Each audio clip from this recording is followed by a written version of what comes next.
Hi everybody, Dan Illman here with the DRF race of the day for Tuesday, July the 21st. It's race number 5 at Assiniboia Downs. Let's take a look at the field. We're going a mile. It's the feature race on the card. Now winners of two other than optional claimer, $15,000 optional claiming price. This race is the third leg of the 20-cent jackpot pick 5 and the second leg of the $1 pick 4 with a $25,000 guaranteed pool. Remember that you can download free formula past performances for this race on the Race of the Day event page at DRF.com. Handicap along with me, and remember to tune in 6:45 Central to ASD Live for great handicapping analysis on ASDowns.com. Let's take a look at the Timeform US pace projector for this race because our friends at Timeform US don't believe the pace will be fast. You'll note the blue bar, which indicates that this race might favor horses on or near the early lead. And the number 3, Man of Blues, who has shown that tactical speed,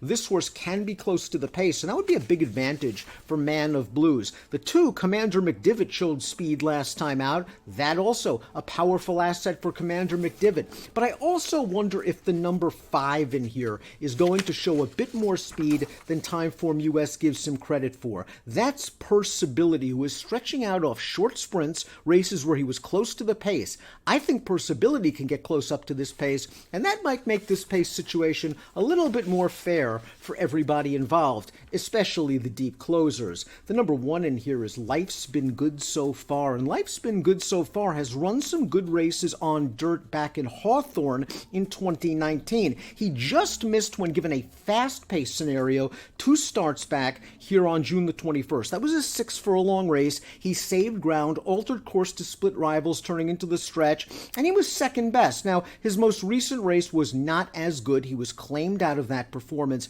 This is a horse breaking from the rail who does like to race inside. One of his better performances at Hawthorne way back on November the 8th of last year, pardon me, he was able to save a lot of ground all the way throughout, was not fazed by getting dirt kicked in his face, eased down in mid-stretch, and finished with a good run. So I think saving ground is good for this horse, but he is going to need some pace up front. Here's the 2, Commander McDivitt. Let's watch his most recent start. Nice pace pressing performance. He sat in second early, he took over the lead, and he went on his way. And it was nice to see Commander McDivitt seal the deal. This is a horse that has 10 second place finishes from 33 lifetime starts. Going into his most recent race, he wasn't the most prolific winner in the world, but he got it done that day. Now he steps up in class, and if the Timeform US pace projector is correct, you're going to have a sharp horse with an advantageous pace situation. The number 3 in here is Man of Blues, and in many ways Man of Blues is the horse to beat because he does like to win races. He's won 14 in his career, and he was stakes placed last time out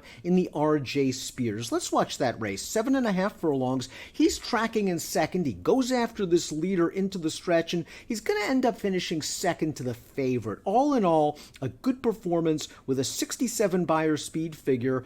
This is a solid racehorse. He's adaptable to any kind of pace situation. He's very comfortable over the distance and the surface, and I would expect this jock to have him up close to the pace, and if the pace is slow, he might be able to sprint on home. To me, he's a must-use in any kind of the multiple race wagers on Tuesday. The 4 is Roland Sevens. This is a very lightly raced 3-year-old. He has a ton of upside potential, but he's going to be stretching out for the first time, and he's going to be facing some salty competition. An even performance against stakes foes last time out, but that race was restricted to 3-year-olds. He'll be taking on more experienced elders in this race. He will be making the 3rd start of the form cycle, and really his only 2 bad races were 1, his career debut where he completely missed the break and you can draw a line through it, and 2, where he ran at Oaklawn Park and he was simply overmatched against that competition. He is a consistent 3-year-old. Perhaps he's best used on the bottom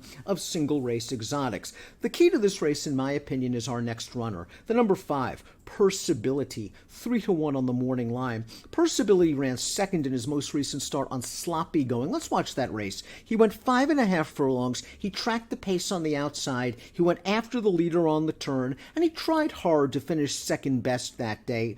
You might wonder if the distance is going to help, and it should. He won at 1.1 miles here in his final start as a 3-year-old. I think he's raced himself into shape with 3 solid sprint performances, and I really do believe his speed plays more than the Timeform US pace projector gives him credit for. I think Percibility is going to be right up close to the pace. He's lightly raced enough that I think there's a forward move in him, and he's been on the board in 10 of 11 starts. He is a very, very reliable runner. The 6 is Wits Dollar Knight, and this is a horse in very sharp form. He's won 2 out of his last 3 races, including this effort, a $7,500 claimer on July the 13th. Now, he got some pace to run at in this 6-furlong race, and he is going to come with a nice run on the outside to get up and win it. His Beyer speed figures recently are a bit light compared with some of the other runners in this field, and he is going to need some pace to materialize.